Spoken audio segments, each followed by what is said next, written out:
On January 3, 2026, a sitting president vanished. Before sunrise, Nicolas Maduro, the man who ruled Venezuela for more than a decade, was taken in a covert U.S. operation and flown out of the country. By nightfall, he was no longer a head of state, but a detainee facing federal charges. The arrest shocked the world and marked the sudden end of one of the most controversial regimes in modern history. But this moment didn't come out of nowhere, because long before the arrest, long before the headlines, Venezuela was already collapsing. Imagine carrying bags of money just to buy a single loaf of bread. Imagine standing in line for hours, not for luxury, not for comfort, but for food. Now imagine this happening in a country with the largest oil reserves on Earth. This is Venezuela.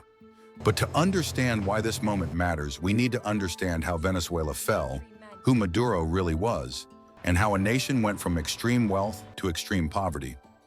Venezuela was once one of the richest countries in Latin America. Oil money fueled everything: free education, cheap fuel, subsidized food, and a growing middle class. For years, it looked like a success story. The country depended almost entirely on oil. More than 90% of its export income came from one resource. No diversification, no backup plan. As long as oil prices stayed high, the system survived. When prices fell, everything collapsed. The political roots of this crisis trace back to Hugo Chavez, who came to power in 1999. He promised equality, socialism, and power to the poor. And for a while, oil money made that possible. But Chavez also centralized power, weakened democratic institutions, and placed the state in control of major industries. When he died in 2013, the system he built was already cracking. His successor was Nicolas Maduro. Maduro's rise to power was unlikely. He came from humble beginnings: a bus driver, a union activist, a loyal follower of Chavez.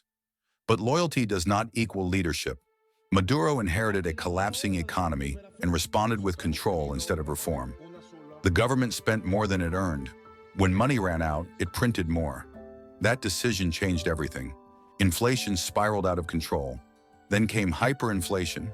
Prices didn't rise yearly, they rose daily. Money lost value so fast that wages became meaningless. People were paid in stacks of cash that couldn't buy basic food. A loaf of bread could cost millions, then billions, then more. This is why the world saw images of Venezuelans carrying bags of money to stores, not because they were rich, but because money had become almost worthless. As the economy collapsed, daily life became a struggle for survival. Supermarket shelves emptied, hospitals ran out of medicine, electricity failed, water systems broke down. People stood in long lines for food, gasoline, and basic supplies. Parents skipped meals so their children could eat. This was not just an economic collapse. It was a human catastrophe. As suffering grew, so did repression. Protests were crushed.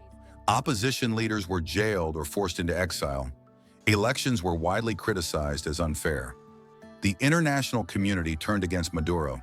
Sanctions followed, isolation deepened, and then came the moment that had been building for years. Nicolas Maduro was formally charged by the United States with drug trafficking, corruption, and narco-terrorism. He was accused of leading a criminal network tied to cocaine trafficking, often referred to as the Cartel of the Suns. For years, he avoided capture, until now. In a dramatic and unprecedented operation, Maduro was arrested and taken into U.S. custody. For the first time in modern history, a sitting Venezuelan president faced arrest by foreign authorities. The arrest sent shockwaves through Venezuela and the world. For Maduro's supporters, it was foreign interference. For his critics, it was justice long delayed. But for ordinary Venezuelans, the arrest symbolized something deeper: the end of an era defined by economic collapse, fear, and survival. By the time of Maduro's arrest, Venezuela had already lost millions of its people. More than 7 million Venezuelans fled the country, creating the largest migration crisis in the Western Hemisphere. Doctors, teachers, engineers, entire families. Those who stayed behind endured years of hardship with little hope for change. Now Venezuela stands at a crossroads. Maduro's arrest does not instantly fix the economy. It does not refill store shelves. It does not heal years of trauma, but it changes the equation. For the first time in years, Venezuela has a chance, however fragile. Venezuela's story is not just about oil. It is not just about socialism or capitalism, and it is not just about one man. It is a warning about unchecked power, corruption, and what happens when a nation's wealth is mismanaged for too long.